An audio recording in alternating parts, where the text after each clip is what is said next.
Um dos fenômenos mais importantes dessas eleições de 2026 é o partido Ambição e a candidatura do Renan Santos. Querem pegar aquele vídeo do Pondé? Não é dica de investimento, é apenas um conteúdo educativo sobre investimento. Que seja, por que não pode? É porque tem uma certificação lá. Eu tenho uma delas, inclusive. Ok. Não é uma recomendação de investimento. Perdão. É uma maneira de dizer. Vocês entenderam. Vocês Vocês entenderam. Em bet. Vai lá. Bora reagir. É de agora o vídeo do Pondé? É recente? Bem recente. Opa. Quero ver. Uma força política jovem que rejeita a defensiva e ocupa espaços tradicionais da esquerda. É assim que o filósofo e escritor Luiz Felipe Pondé enxerga o MBL e a criação do partido Missão, partido que tem como pré-candidato. Volta o que ela falou. Não entendi. Curioso o que ela tá dizendo. O filósofo e escritor Luiz Felipe Pondé enxerga o MBL e a criação do partido Missão. Antes. Uma força política jovem que rejeita a defensiva e ocupa espaços tradicionais da esquerda. É assim que o filósofo e escritor... Segundo ela. Isso aí. Nossa. Talvez a arte, intelectualidade, Valete, talvez seja isso. Bota aí, tô curioso. Luiz Felipe Pondé enxerga o MBL e a criação do partido Missão, partido que tem como pré-candidato à presidência Renan Santos. Na coluna Sem Dó, Pondé defende que o fôlego, justamente, de Renan Santos deve ser encarado com seriedade, de olho no longo prazo. Diga tudo, Pondé. Um dos fenômenos mais importantes dessas eleições de 2026 é o partido Ambição e a candidatura do Renan Santos. Antes de tudo porque é um candidato que não precisa olhar só para 2026, que é provável que não leve, mas sim olhar para 2030, ou quem sabe depois.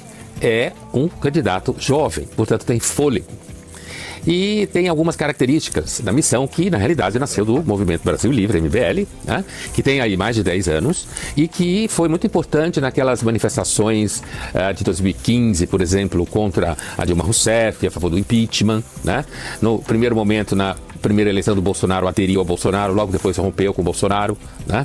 E há uma característica, um detalhe que estava presente já no discurso do MBL, quando ele era, entre aspas, só MBL, né? E que no começo falavam que queriam ser como uma espécie de nuvem que iria fazer download de partidos diferentes e que depois mudou de ideia e resolveu fundar o seu próprio partido, a Missão.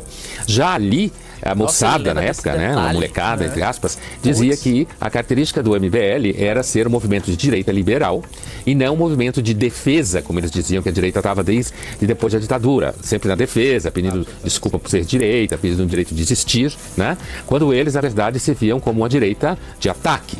De ataque significa uma moçada jovem que não se sentia culpada por nada a ver com a ditadura, que nasceu depois disso, digamos assim, né, no sentido de não ter participado como adulto naquela época, ou mesmo não existiam, né, e que, portanto, a postura deles é diferente do Flávio Bolsonaro. Quando eles dizem agora, o Renan Santos diz agora que o Flávio Bolsonaro é um candidato de defesa, né, que a campanha está na defesa, há uma continuidade com essa postura desde o início do MBL, que é a ideia de que a direita não deve se defender, ela não tem que ficar pedindo desculpa, ela tem que ir para cima, conquistar o poder e combater ali onde é o território normalmente da esquerda. Os jovens, na universidade, nas redes sociais e que, portanto, é um partido que tem fôlego. Renan Santos, Kim Kataguiri e outros têm fôlego porque são jovens. Então já é hora de parar de ficar olhando a missão como sendo uma patologia política, ultradireitista, e olhar para eles como uma força política que sim poderá chegar ao poder em algum momento e tentar compreender o movimento. Cara, que análise. Bom, hein? Bom demais. Não, o Pondé é muito bom. Eu tô falando, cara. Assim, essa foi uma das melhores análises que eu já vi sendo feita da Falou a real, da falou. Os missão. caras estão aí e não vão sair. Estão aí. E muito inteligente, os pontos que ele coloca são muito lúcidos. Primeiro que as pessoas lembraram aqui que ele falou a missão, ou seja, ele teve a compreensão de não falar omissão, a missão. Ele teve isso. Segunda coisa, ele salienta algo que é evidente, mas que tem repercussões imensas, que é o fato de que as lideranças da missão e as lideranças do MBL são pessoas jovens. Elas estão na faixa dos 40 para baixo. E se a gente for pensar como está sendo a cronologia das pessoas que chegam ao poder no mundo inteiro, é muita gente velha, o que significa que nós temos, na prática, 30 anos pela frente de coisas para poderem ser feitas, sabe? É muito tempo, é uma janela de oportunidade muito vasta que o PT, por exemplo, não tem. As lideranças do PT são velhas todas. Eles têm que se renovar, e eles não conseguem se renovar com facilidade. Eles têm uns 10 anos, vai? O Lula não tem mais nada. O Lula não tem nada. O Lula, Ele vai terminar a eleição. O Lula tem esta eleição. O Haddad, Gleisi e companhia tem mais uns 10 anos aí pela frente. Dirceu não tem mais nada. A última eleição do Dirceu vai ser essa, que ele vai pra deputado. Acho, inclusive, que ele vai ganhar. Então, assim, é um partido envelhecido.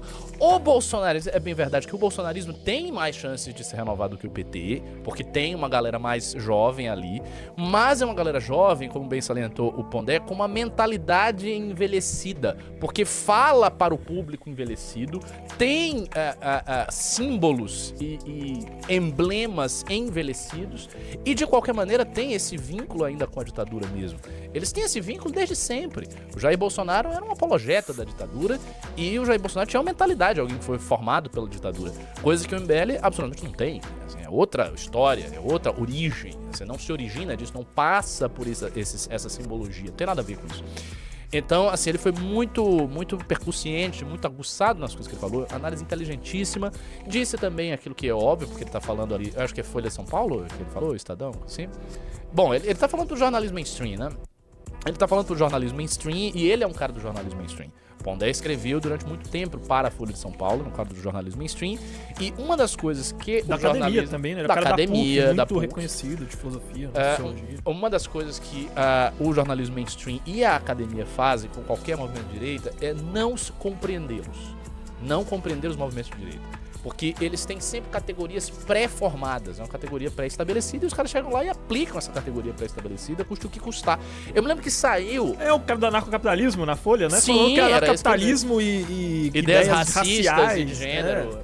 Teve um cara que escreveu, E falou que inclusive tava me no livro citou. amarelo. Então, esse cara me citou, ele escreveu sobre a base ideológica do MBL/Missão, e ele falou do livro amarelo. E este cara falou do livro amarelo no jornalismo, dizendo que o livro amarelo trazia ideias racistas e trazia ideias sexistas e anarcocapitalistas. Uma coisa completamente absurda. Passou vergonha aí, meu camarada, porque aí é só você pegar o livro e você não vai achar. Você mostrou que você não leu, cara. Cara, assim, completamente absurdo. O cara falou um negócio completamente nada a ver. Não tem uma gota de anarcocapitalismo no livro amarelo. Não tem nada sobre a questão racial no Brasil. E nem nada sobre a questão feminina ou masculina no Brasil. Esses dois temas de costume, eles nem aparecem no livro amarelo. Não tem nada no livro amarelo sobre isso. Pra não dizer que não tem nada, tem um capítulo no fascículo 3º, que foi sugerido pelo Riso, sobre a questão de laços comunitários, tá? Como reforçar os laços comunitários, dentro do qual existe uma proposta que nós temos, que é espelhada num programa de paternidade responsável da África do Sul e que fala sobre a paternidade responsável no Brasil. Ou seja, uma coisa que assim, um esquerdista de universidade poderia defender. Sabe? Não tem absolutamente nada que seja... basicamente o que a gente propõe é trazer os pais que hoje são alienados em relação aos seus filhos, que a gente considera que a alienação parental é um dos principais problemas do Brasil e do mundo. E que é um diagnóstico parecido com o da esquerda, porque uma coisa que a esquerda vive falando, por exemplo... Não é? A direita fica atacando essas famílias com casais homoafetivos, ou então falando que o homeschooling é a salvação, quando na verdade o grande problema familiar brasileiro é a ausência paterna. E nisso eles estão certos. Este é a grande dor familiar brasileira, é essa mesmo. Então muitos deles concordariam com esse tipo de coisa. E é a única pauta que tem em, sei lá, 1000 páginas de livro amarelo que trata de temas que tem a ver com isso, assim, vagamente. E é uma pauta absolutamente pró-família e muito ok pra esquerda defender. E o cara escreveu isso, cara, e ele é um desses professores aí, ele tem esse cidadão, ele tem um grupo de estudos sociológicos sobre as novas direitas e blá blá blá. Então, isso que o Pondé falou no final é muito verdade. É necessário compreender as coisas. E pra você compreender, você não pode ter as ideias fixas e ficar impondo essas ideias fixas a todo mundo. É muito feio quando acadêmicos fazem isso. Eu me lembro, na época do impeachment, um amigo meu que era do MBL na época, foi um dos fundadores do MBL junto comigo, ele estava tendo aulas de antropologia, e ele tinha um professor de antropologia, que esse professor de antropologia, titular, era importante e tal. Só que ele tava, assim, conhecendo o MBL, tava surgindo aquelas manifestações. E esse cara tinha tese, que ele veiculava para os seus alunos, de que o MBL era um braço, essa vocês não dão risada, de Edir Macedo. Putz, que isso. É isso. Que o MBL, na verdade, era um braço da Universal e que trabalho incompetente do Edir Macedo, Assistam a live de muçulmano ontem pra cuidar do braço intelectual dele. Não, e que quem comandava o MBL era a Igreja Universal. E o cara achava mesmo que a Igreja Universal que comandava o MBL. Então os caras estão completamente viajando na maionese. E é desse jeito aí. Isso mostra uma dificuldade enorme que os caras têm de estudar um fenômeno que está aí, que está na frente deles. É tipo, o movimento está aqui. É só conversar com as pessoas. A gente já teve a oportunidade de conversar com várias pessoas que estavam fazendo teses acadêmicas sobre o MBL, mas não eram pessoas de esquerda, eram só pessoas ok. E aí elas faziam. Só que as pessoas de esquerda que fazem essas teses, que tem inúmeras teses e artigos sobre a gente, eles nunca chegam, eles nunca conversam, eles nunca leem nada que a gente faz. Então, assim, é uma tentativa de você teorizar sobre o objeto que você odeia tanto que você não consegue nem enxergar o objeto.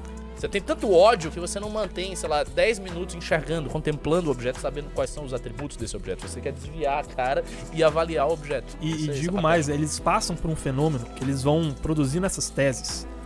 Talvez um desses caras veja uma entrevista, algo que é material de fonte primária, mas eles começam a se alimentar das próprias teses e o negócio vai ficando cada vez mais psicodélico. Não sei se você já viu, quando você pega uma IA e você alimenta, e você quer que uma IA, por exemplo, vai gerar a imagem de um cachorro. Você precisa pegar várias imagens de cachorros no mundo real, você coloca na IA e ela produz uma imagem de um cachorro. Os caras fazem uns testes, por exemplo, que fazem o seguinte: você pega várias imagens, pede pra várias IAs gerarem várias. Aí você, na próxima rodada, você alimenta as IAs com aquelas imagens dos cachorros. Vai fazendo isso várias vezes, né? Cada um, e aí vai ficando cada vez mais distante da fonte primária. No final vira um negócio todo bagunçado, todo confuso. Um monstro, mais ou menos isso. Não parece mais um cachorro. Então isso vai acontecendo com essas Pois é. Bom, o que a gente tem pra reagir?